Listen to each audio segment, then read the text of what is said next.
भाजपा विधायक दल के नेता बाबूलाल मरांडी की माने तो झारखंड में महंगाई कोई मुद्दा ही नहीं है, बल्कि भ्रष्टाचार एक बड़ा मुद्दा है। उन्होंने राज्य के हेमंत सोरेन सरकार को बर्खास्त करने के लिए देश के राष्ट्रपति और झारखंड के राज्यपाल से गुहार लगाई है। झारखंड के हेमंत सोरेन सरकार पर आरोपों की झाड़ियां लगा दी हैं।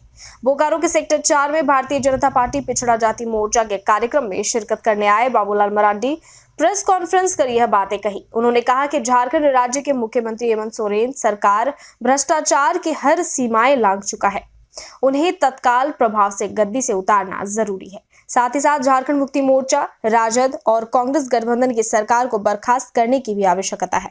उन्होंने राज्य की सरकार व मुख्यमंत्री हेमंत सोरेन के ऊपर कड़ा प्रहार किया है। उन्होंने कहा है कि 2.5 वर्ष हो गए हैं हेमंत सोरेन की सरकार बने, लेकिन आज तक राज्य की हालत नहीं सुधरी। ना ही सड़क बनी और ना ही बिजली की स्थिति सुधरी।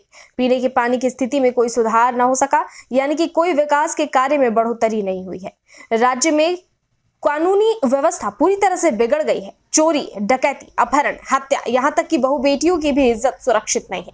2.5 साल में आखिर क्या हुआ? जनता ने सरकार को हेमंत सोरेन को काम करने के लिए चुना था, लेकिन यह तो कमाने में लग गए। लोहा चोरी करवा रहे हैं, कोयला चोरी करवा रहे हैं, पत्थर और बालू की चोरी करवा रहे हैं।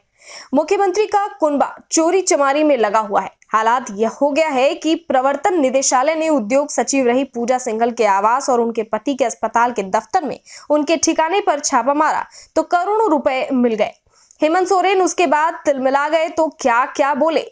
पूर्व सीएम ने कहा कि झारखंड में लूट चल रही है। हेमंत सोरेन के प्रेस सलाहकार अभिषेक प्रसाद पिंटू से ईडी की पूछताछ चल रही है। सरकार में शामिल दल कांग्रेस के 3 विधायक जेल में बंद हैं और वह चुप है।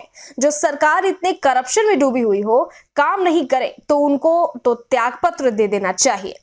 अगर त्यागपत्र नहीं देंगे तो हम राष्ट्रपति से कहेंगे कि इसको बर्खास्त करें। हमने इस पर राज्यपाल से भी मुलाकात की है। उन्होंने महंगाई के मुद्दे पर जवाब देते हुए कहा कि कांग्रेस महंगाई को लेकर सड़क पर नहीं है। महंगाई किस लिए है वह लोग जानते हैं। उन्होंने इस पर कोरोना और रूस यूक्रेन युद्ध पर ठीकरा फोड़ते हुए कहा कि महंगाई कोई मुद्दा नहीं है। भारत इतनी आबादी वाला देश है, यहाँ तो महंगाई कुछ भी नहीं, बल्कि इससे बड़े बड़े देश में इससे कहीं ज्यादा महंगाई है। देखिए, आज राज्य की हालत से तो आप सब लोग बिल्कुल अवगत हैं। 2.5 साल से अधिक हो गया हेमंत सोरेन के नेतृत्व में सरकार को बने हुए, लेकिन 2.5 वर्षों में विकास का काम तो बिल्कुल नहीं हुआ।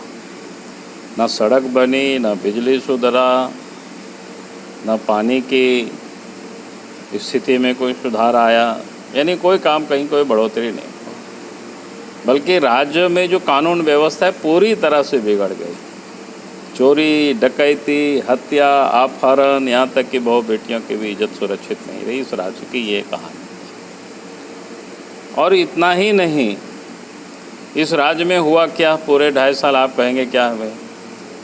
जनता ने सरकार को, हेमंत सोरेन को काम करने के लिए चुना था, लेकिन ये तो कमाने में लग गए। बालू चोरी करवा रहा है, पत्थर चोरी करवा रहा है, लोहा चोरी करवा रहा है, कोयला चोरी करवा रहा है, इसी में लग गए।